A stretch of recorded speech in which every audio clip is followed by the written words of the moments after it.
Hello everyone, आज हम करेंगे ऑर्डर नंबर 5 ऑफ सीपीसी। ठीक है, तो ऑर्डर नंबर 5 की हेडिंग है issue and service of summons.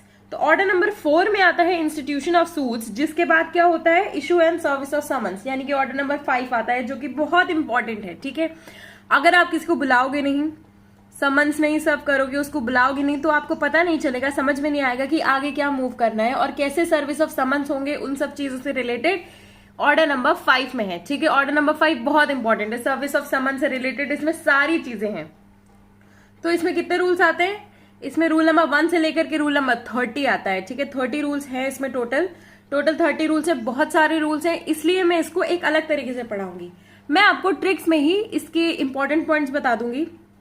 बीच में 2-3 सेक्शंस ऐसे आएंगे जिनके इंपॉर्टेंट पॉइंट्स मैं आपको बुक के थ्रू ही बताऊंगी, यानी कि बेरेट के प्रोविजन के थ्रू ही बताऊंगी। ठीक है, बाकी ये वाले जो पेज में है सारी चीजें, यानी कि summons, issue of service of summons, यानी कि रूल नंबर 1 से लेकर के रूल नंबर 8 जो कि फर्स्ट पार्ट है इसका, बाकी 9 से लेकर के 30 जो है वो सेकेंड पार्ट है। तो ये जो फर्स्ट पार्ट है इसको मैं आपको ट्रिक्स में ही समझा दूंगी कि क्या क्या इसमें पॉइंट्स हैं। ठीक है, अब देखो रूल नंबर 1।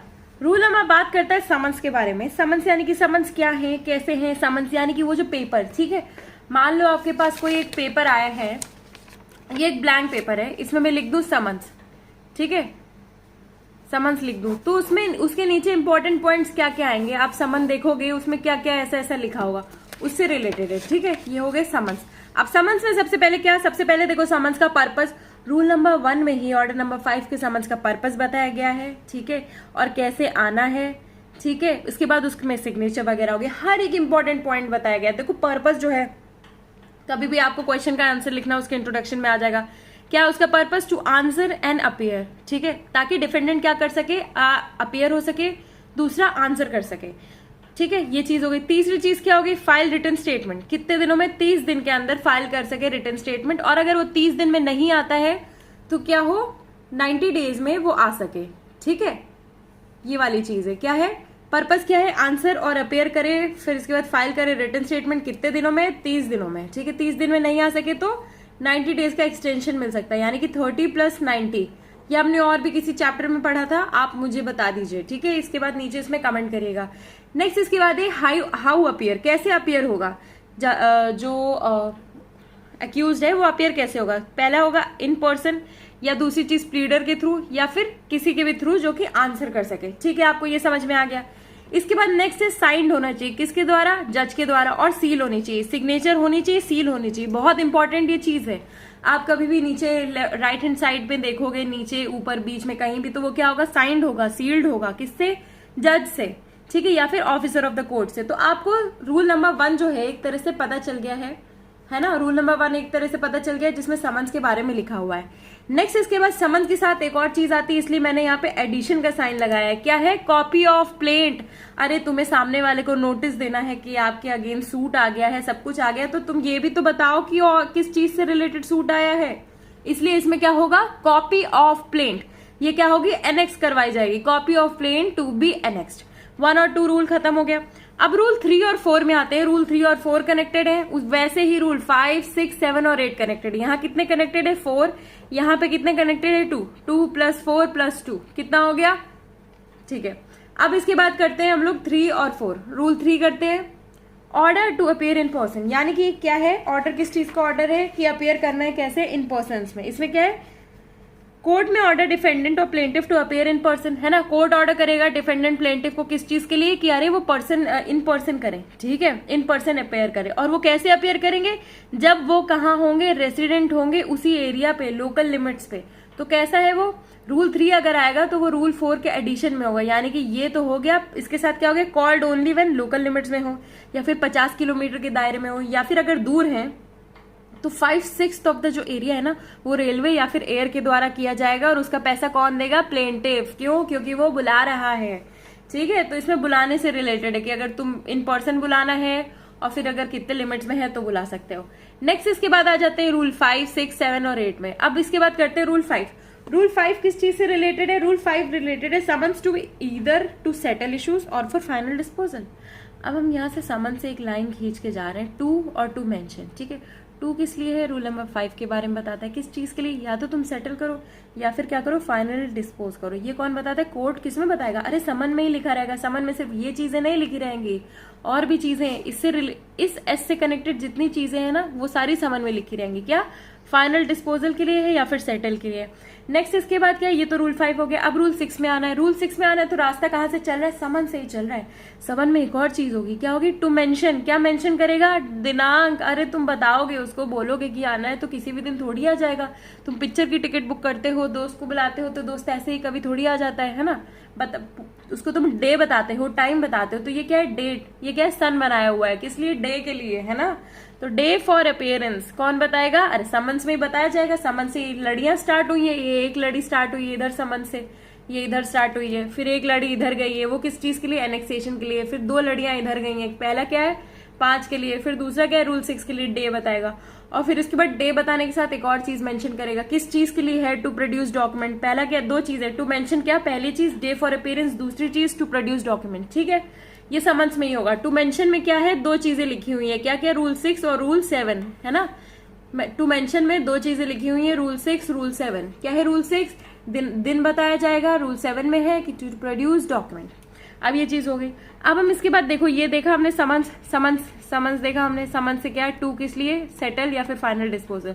अब अगर फाइनल डिस्पोजल से रिलेटेड है तो एक और लाइन चलती आ रही, क्या है, रूल नंबर 8। रूल नंबर 8 में क्या है, अरे तुम फाइनली डिस्पोज करना चाहते हो तो उसको बोल दो कि ठीक है फाइनल डिस्पोजल के लिए है, और जो अक्यूज है उसको क्या है, अक्यूज का जो डिफेंडेंट है उसको क्या है, बोलो कि वो लेके आए, क्या लेके आए, अपने विटनेसेस लेके आए। रूल नंबर 8 में ये लिखा हुआ है, क्या, on issue of summons for final disposal defendant to be directed to produce his witness. मैंने देखो हर चीज बहुत एक्सप्लिसिटली नहीं लिखी हुई है, पर इसमें लिखी हुई है। ठीक है, तो ये जो पार्ट 1 है ना मेरा, इसमें कोई हेडिंग नहीं लिखी हुई है, इसके बाद वाले पार्ट पे लिखी हुई है हेडिंग सर्विस ऑफ समन्स। तो इसमें इसके बारे में मैंने आपको शॉर्ट में बता दिया है, बहुत डिटेल में जाओगे तो बहुत बड़ा ये ऑर्डर नंबर 5 हो जाएगा। नेक्स्ट इसके बाद आते हैं सर्विस ऑफ समन्स। ठीक है, समन तुमने क्या किया, जज से समन बनवा लिया, उसमें जो जो चीजें पीछे रूल 8 तक लिखी हुई थी वो सब करवा ली, मड़वा ली। ठीक है, अब इसके बाद क्या करना है, सर्विस ऑफ समन। ये क्या है, ये सर्विस कर रहा है किस चीज की, समन की। इसको ये डायग्राम याद रखना, बहुत मेहनत से बनाया मैंने। ठीक है, ठीक है, तो ये क्या कर रहा है, सर्विस कर रहा है किस चीज की, समन्स की, सर्विस ऑफ समन्स। इस डायग्राम से आप समझ जाओगे कि ये क्या है, सर्विस ऑफ समन। अब देखो रूल 9A और रूल 10 जो है ये मैं आपको बेरेट के प्रोविजन से बताऊंगी। ठीक है, रूल 9A और 10, इसमें क्या है, डिलीवरी ऑफ समन्स कौन करेगा, deliver by court, court deliver करेगा। दूसरी चीज है प्लेंटिफ, इसको क्या बोलते हैं, दस्ती समन। ठीक है, तो ये ऐसे ऐसे डिलीवर हो सकता है, कोर्ट भी डिलीवर कर सकता है और फिर बाय प्लेंटिफ खुद भी डिलीवर हो सकता है। रूल 9 है। नेक्स्ट इसके बाद रूल 10 में आता है mode of service. Mode of service क्या होगी, delivery of copy signed by जज सील्ड विद सील। ठीक है, ये सील हो जाएगा सील से। ठीक है, डिलीवरी ऑफ कॉपी, ये है मोड ऑफ सर्विस। अब देखो रूल 9 है और जो 10 है वो मैं इसके थ्रू आपको बताऊंगी, क्योंकि ये इंपॉर्टेंट प्रोविजंस है, काफी बड़े बड़े प्रोविजंस है। ठीक है, तो सर्विस ऑफ समन में ये ज्यादा इंपॉर्टेंट है। हालांकि मोड ऑफ सर्विस में आपको इन शॉर्ट बता देती हूँ कि मोड ऑफ सर्विस यानी कि शैल बी मेड बाय डिलीवरी। ठीक है, डिलीवरी करोगे या फिर कॉपी, डिलीवरी क्या, शैल बी मेड बाय डिलीवरिंग और टेंडरिंग कॉपी। या तो डिलीवर करोगे आप समन्स या फिर कोई कॉपी उसको भेजोगे, जो कि क्या होगी, साइंड बाय जज होगी। ठीक है, और such officer as he appoints in this behalf and sealed with seal of court. Sealed कैसे होगी, विद सील, किस चीज की सील, ऑफ कोर्ट। ठीक है, तो ये पॉइंट्स इंपॉर्टेंट है। ठीक है, बस इतना याद रखना है हमें मोड ऑफ सर्विस में, और कुछ नहीं है। डिलीवर करोगे तुम कुछ जो कि साइंड होना चाहिए और सील लगी होनी चाहिए, बस मोड ऑफ सर्विस यही है। इनमें से अगर कोई भी एक पॉइंट मिस हुआ तो वो गायब। तो हम रूल 9 और 9A क्या है, बेरर के प्रोविजन से करेंगे। अब हम आते हैं 10 के बाद 11 से लेकर के नेक्स्ट प्रोविजन में कितने बहुत सारे प्रोविजन है। रूल 11 से लेकर के रूल 17 में, फिर इसके बाद 18, 19 और 20 इसमें है, फिर इसके बाद 21 से लेकर के 30 दूसरा पोर्शन है। ठीक है, तो अभी हम करते हैं स्टार्ट रूल 11 से लेकर के 17 में। अब देखो हमने सर्विस ऑफ समन्स के बारे में पढ़ लिया कि कैसे होगी डिलीवरी समन्स की। ठीक है, ये तो हो गया जनरल, ये हो गया जनरल रूल। ठीक है, अब आते हैं डिफरेंट पर्टिकुलर रूल्स के ऊपर। पर्टिकुलर रूल्स इधर आते हैं। ठीक है, देख लो एक बार, रूल 11 से लेकर के मैंने 17 तक इधर मेंशन किया है।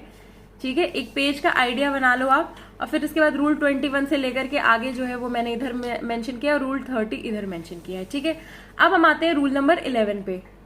रूल 11 बात करता है सर्विस ऑन सेवरल डिफेंडेंट्स। ये क्या है, बहुत सारे डिफेंडेंट है तो हर किसी को ईच ऑफ देम को तुम्हें क्या करना होगा, सर्व करना होगा। अरे डिफेंडेंट वन है, दूसरे डिफेंडेंट ने उसको बताया ही नहीं कुछ हुआ है क्या हुआ है, तो अरे मान लो यही बात है, यही सबसे सही चीज है।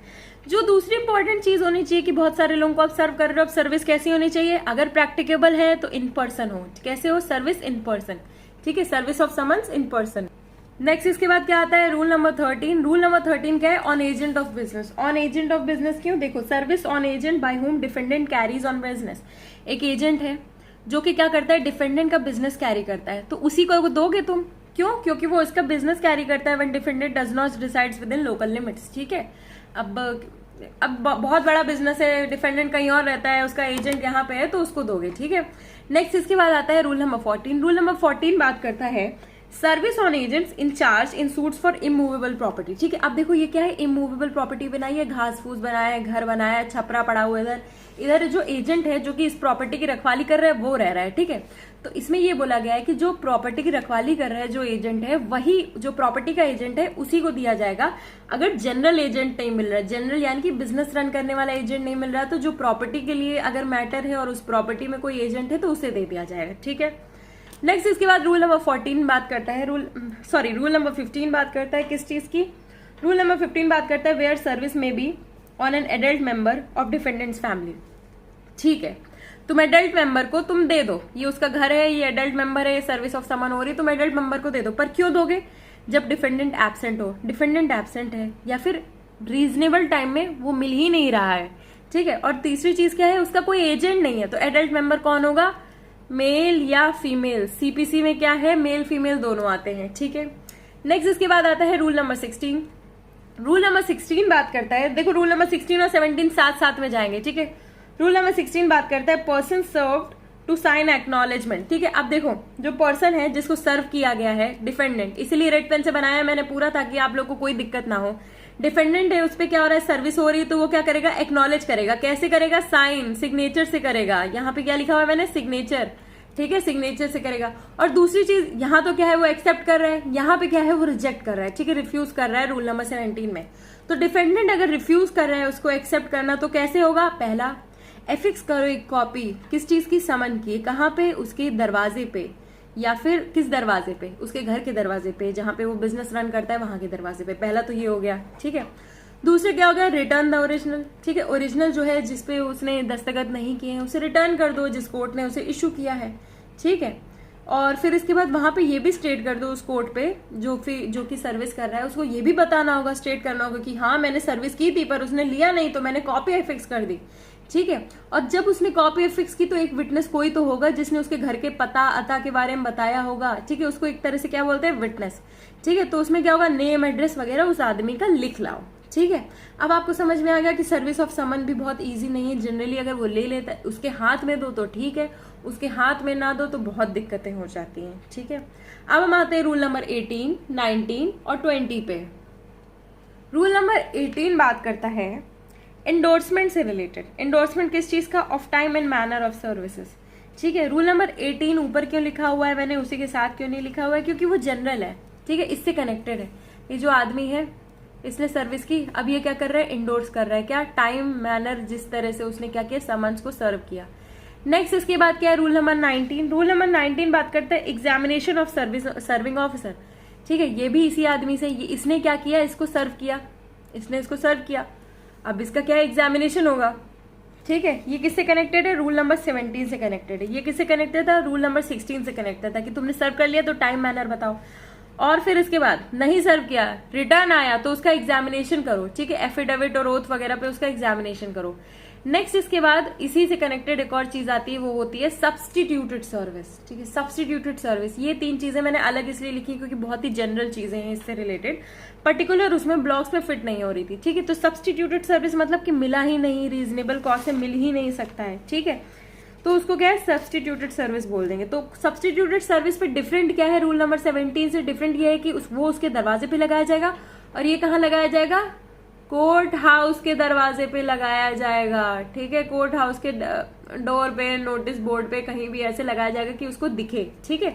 तो सब्स्टिट्यूटेड सर्विस कब होगी? सब्स्टिट्यूटेड सर्विस तब होगी जब डिफेंडेंट क्या है, keeping out of the way for the purpose of avoiding service, ठीक है, भाग रहा है, उसको सर्विस नहीं चाहिए, वो ऐसे जा रहा है, इधर उधर भाग रहा है, तो कहाँ लगाया जाएगा? Conspicuous place in the court house, ठीक है। और भी जगह पे लगाया जाएगा, उसके घर पे भी लगाया जाएगा, ठीक है, जहां पे वो ऑर्डिनरली रिसाइड करता है या फिर लास्ट रिसाइडेड है। फिर उसके बिजनेस वाले एरिया पे भी लगाया जाएगा, बिजनेस या फिर जहां पे वो गेन के लिए जॉब करता है, ठीक है, जैसे भी मैनर में जैसे कोर्ट को सही लगता है, ठीक है। अब समझ में आ गया rule number 20। Rule number 20 substituted services के बारे में बात करता है, बहुत इंपॉर्टेंट सेक्शन है ये। अब हम वापस से आते हैं रूल नंबर 21 पे। रूल नंबर 21 कुछ इस तरह से है पूरा, ठीक है, 29 और फिर इसके बाद नीचे 30 तक, ठीक है, आपको समझ में आ रहा होगा। अब इससे पहले हम ये देख लेते हैं हमने अभी तक कितना किया। हमने सर्विस ऑफ समन्स में क्या किया? जनरल प्रोविजंस देखे, जनरल रूल्स देखे कि कोर्ट प्लेंटिफ कैसे होगा, मोड ऑफ सर्विस, ठीक है। अब ये हो गए सेक्शन 11 से लेकर के डिफरेंट मोड्स, जो अलग अलग मोड्स हो गए, ठीक है, स्पेशल केसेस में अलग अलग मोड्स हो गए। फिर इसके बाद इसमें अगर दे दिया है तो एक्नॉलेज करेगा, नहीं तो रिफ्यूज करेगा। फिर इसके बाद वापस आता है ये वाला पेज, ठीक है, 18, 19 और 20, ये एंडोर्समेंट, एग्जामिनेशन और फिर इसके बाद सब्स्टिट्यूशन सर्विस के बारे में बताता है। किसके बारे में बताता है? इस आदमी से रिलेटेड बताता है, इसलिए इस पेज पे किया गया है। नेक्स्ट इसके बाद आ जाते हैं हम वापस से उसमें रूल नंबर 21 पे। अब देखो रूल नंबर 11 में बात हो रही थी जब जो था डिफेंडेंट कोर्ट के ज्यूरिसडिक्शन में था। अब यहाँ पे बात हो रही है जब डिफेंडेंट कोर्ट के ज्यूरिसडिक्शन में नहीं है, ठीक है, तो क्या होगा? तो रूल नंबर 21 में बात होती है जब service of summons where defendant resides within jurisdiction of another court, किसी और कोर्ट के ज्यूरिसडिक्शन में है डिफेंडेंट, तो कैसे होगा? एक कोर्ट से दूसरे कोर्ट को भेज दिया जाएगा, फिर वो कोर्ट आगे प्रोसीड करेगा, ठीक है। रूल नंबर 22 भी इसी से कनेक्टेड है, ठीक है। अब अगर इसमें प्रेसिडेंसी टाउन से रिलेटेड है तो sent by court of small causes, presidency town से रिलेटेड है तो कौन भेजेगा? स्मॉल कॉजेस कोर्ट आगे इधर उधर सेंड करेगा। नेक्स्ट इसके बाद रूल नंबर 23, 21 और 22 दोनों से रिलेटेड है कि ड्यूटी किसकी? कोर्ट की, जिसको समन्स भेजे गए ताकि वो आगे भेजे, तो क्या करेगा? वो आगे भेजेगा ही भेजेगा। फिर इसके बाद ओरिजिनल आ ही जाएगा वापस, किस चीज के साथ? रिकॉर्ड की, क्या कैसे भेजा, मैनर क्या था, टाइम क्या था, कैसे सर्विस हुई, है ना। तो proceed and return original with record. Original क्यों रिटर्न करना है? अरे कॉपी देनी है, कोई और दे रहा है तो कॉपी देगा, ठीक है, कॉपी ऑफ समन्स दी जाएंगी, ये तो हर जगह लिखा हुआ है ना। नेक्स्ट इसके बाद आता है रूल नंबर 24। रूल नंबर 24 मानो कोर्ट के ज्यूरिसडिक्शन में क्या? किसी और के अंडर में है ना, तो किसके अंडर में? इंचार्ज ऑफ प्रिजन, प्रिजन के इंचार्ज में है, तो उसको किसको दिया जाएगा? अरे प्रिजन इंचार्ज को ही दिया जाएगा, तब वो जाकर के इसको देगा, है ना। नेक्स्ट इसके बाद आ जाते हैं रूल नंबर 25 पे। रूल नंबर 25 बात करता है service where defendant resides out of India and has no agent, ठीक है। अब देखो आउट ऑफ इंडिया है, उसका कोई एजेंट नहीं है, तो उसको डायरेक्टली उसके नाम के आधार पे भेज दिया जाएगा, उसका नाम डाल दिया जाएगा, ठीक है। अब देखो उसका कोई एजेंट नहीं है तो summon shall be address to the defendant, address किए जाएंगे डिफेंडेंट में at the place where he is residing and send to him, जहां पे वो रह रहा है, ठीक है, और उसको भेज दिया जाएगा। और अगर हाई कोर्ट बोलता है तो बाय फैक्स और मेल सर्विसेज वगैरह अलग अलग जैसे भी हाई कोर्ट प्रोवाइड करता है उस हिसाब से भेज दिया जाएगा। पर इसका एक एक्सेप्शन है, क्या है? बांग्लादेश और पाकिस्तान अगर वहां पे रहता है, ठीक है, तो समन्स कैसे भेजे जाएंगे? Together with a copy thereof may be send for service on the defendant to any court in that country, court को भेजा जाएगा, ठीक है। नेक्स्ट इसके बाद आते हैं सेक्शन नंबर 26 पे। सेक्शन नंबर 26 भी कुछ ऐसी ही बात कर रहा है कि अगर पॉलिटिकल एजेंट के थ्रू अगर भेजना है तो पॉलिटिकल एजेंट को भेजा, ठीक है, पॉलिटिकल एजेंट के थ्रू भेजना है तो तुम पॉलिटिकल एजेंट को डायरेक्टली भेज दो। कौन भेजेगा? सेंट्रल गवर्नमेंट भेजेगी, यानी कि कोर्ट भेजेगा सेंट्रल गवर्नमेंट को, सेंट्रल गवर्नमेंट भेजेगी दूसरे कंट्री के पॉलिटिकल एजेंट को। नेक्स्ट इसके बाद आ गया section number rule number 26A। Rule number 26A बात करते हैं summons to be sent to officers of foreign countries, ठीक है। तो इसमें क्या है? फॉरेन टेरिटरी को कैसे भेजा जाएगा? उनके ऑफिसर को भेजा जाएगा, उनके गवर्नमेंट ऑफिसर को, ठीक है, जो कि सेंट्रल गवर्नमेंट हमारी स्पेसिफाई करेगी, ठीक है। The summons may be sent to such officer through the ministry of government, ministry of government के थ्रू रूल नंबर 26A में भेजा जाएगा। नेक्स्ट इसके बाद आता है रूल नंबर 27। रूल नंबर 27 और 28 कुछ एक कैटेगरी के बारे में बात करते हैं, ठीक है। रूल नंबर 27 बात करता है service on civil public officer or on a servant of railway. ये क्या है? पब्लिक ऑफिसर है, ये क्या है? Servant of the railway. तो इसमें किसको भेजा जाएगा? इनके हेड को भेजा जाएगा, ठीक है, इनका कोई ऑफिसर होगा। नेक्स्ट इसके बाद रूल नंबर 28 में भी कुछ ऐसी ही बात कर रहा है। इसमें क्या? इसमें किसके बारे में बात हो रही है? इसमें बात हो रही है सर्विस ऑन सोल्जर्स, सेलर्स और एयरमैन। क्या है? सोल्जर्स है, एयरमैन है और इधर सेलर्स बना दो। ठीक है, इधर सेलर्स बना दो। सेलर्स हो गया, सोल्जर्स हो गया, एयरमैन हो गया। तो क्या हो गया रूल नंबर 28 में? तो इनमें किसको भेजा जाएगा? To commanding officers. किसको? कमांडिंग ऑफिसर्स, इनके कमांडिंग ऑफिसर्स को भेजा जाएगा। नेक्स्ट इसके बाद आ गया रूल नंबर 29। रूल नंबर 29 जो है वो बात करता है duty of person to whom summons is delivered और sent for service। ठीक है, ड्यूटी किसकी? जिन लोगों को ड्यूटी दी गई है। कहाँ दी गई है? Rule number 24। 24 किस में आता है? अरे इंचार्ज ऑफ प्रिजन, जो ऑफिसर है इंचार्ज ऑफ प्रिजन। 27 में क्या है? अरे हेड ऑफ द ऑफिस, किसका? रेलवे या फिर सिविल ऑफिसर्स का। और 28 में क्या है? कमांडिंग ऑफिसर्स आते हैं। ठीक है, तो उधर उनकी ड्यूटी होती है। तो इसमें क्या हो जाएगा? ये लोग सर्व करेंगे, समन सर्व करेंगे, फिर इसके बाद क्या करेंगे? Return it under his signature, अपने सिग्नेचर के अंडर उसको रिटर्न कर देंगे with the written acknowledgement of the defendant. ठीक है, क्योंकि समन्स आपने सर्व कर दिया ना, तो रिटन एक्नॉलेजमेंट आ जाएगी। नेक्स्ट इसके बाद क्या है? सर्विस इम्पॉसिबल होती है, समन्स क्या हो जाएंगे? रिटर्न हो जाएंगे कोर्ट में वापस with the full statement of such cause and of steps taken to produce service. ठीक है, कि आपने बहुत मेहनत की, बहुत सारा काम किया, पर समन्स जो है सर्व नहीं हो पाए, वो स्टेटमेंट बता दो। और अगर समन्स सर्व हो गए हैं तो फिर उसके बाद एक्नॉलेजमेंट दे दो और फिर बता दो टाइम, प्लेस, सर्विस, कैसे कैसे आपने सर्विस की। ठीक है, एंडोर्समेंट वगैरह कर दो। नेक्स्ट एंड लास्ट रूल आता है इसका, रूल नंबर 30। इसमें क्या है? Substitution of letter for summon. Substitution of letters for summon, यानी कि लेटर को सब्सटीट्यूट कर दो समन की जगह। क्यों? कोई इज्जतदार आदमी है, कोई ऐसा गवर्नमेंट ऑफिशियल है जिसके लिए क्या करो? समन्स को सब्सटीट्यूट कर दो लेटर्स में, ताकि उसको बुरा ना फील हो। अब इसको कैसे याद करेंगे? अब मैं आपको बताती हूँ। सब्सटीट्यूट फॉर अ समन्स, देखो इसमें क्या है? The court may notwithstanding anything hereinbefore contained substitute for a summons a letter signed by the जज। क्या है? एक जो लेटर है वो क्या करेगा? साइन करेगा कौन? जज। और such officer as he may appoint in his behalf. ठीक है, इस बिहाफ में कोई भी ऑफिसर जो है अपॉइंट करेगा where the defendant is in the opinion of the court of a rank entitling him to such mark of consideration. ठीक है, क्यों?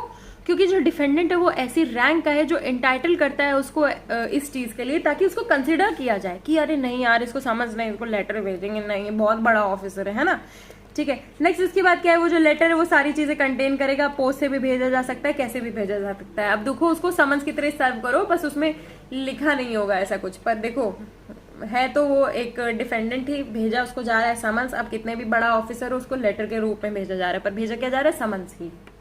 अब हम आते हैं इसके रूल नंबर 9 और 9A में, जो कि हमारा रह गया था, जो कि हमें करना बहुत जरूरी है। ठीक है, तो रूल नंबर 9 में बात हो रही है delivery of summons by court. क्या कौन करता है डिलीवरी समन्स की? कोर्ट करता है। अब इसमें क्या? Where the defendant decides within the jurisdiction. Defendant कहाँ है? जुरिस्डिक्शन में रिसाइड करता है। ठीक है, who is empowered to accept the service. ठीक है, एम्पावर है उसको कि वो सर्विस एक्सेप्ट करे। तो इसको क्या हो जाएगा? Proper officer to be served by him, delivered और sent either to proper officer. Proper officer को डिलीवर या सेंड किया जाएगा और वन ऑफ हिज सबऑर्डिनेट्स और to such courier services as are approved by the court. या तो कोई इंसान जाकर के उसे देगा या फिर जो कोरियर सर्विस जो अप्रूव्ड है वो जाके देगी। ठीक है, अब इसमें प्रॉपर ऑफिसर के बारे में क्या है? Proper officer may be an officer of a court other than that in which the suit is instituted. ठीक है, प्रॉपर ऑफिसर क्या है? ऑफिसर ऑफ द कोर्ट है other than that in which the suit is instituted. Next इसके बाद क्या है? Service of summons may be made by, कैसे सर्विस ऑफ समन्स होंगी? डिलीवरी या फिर ट्रांसमिटिंग से। क्या? कॉपी।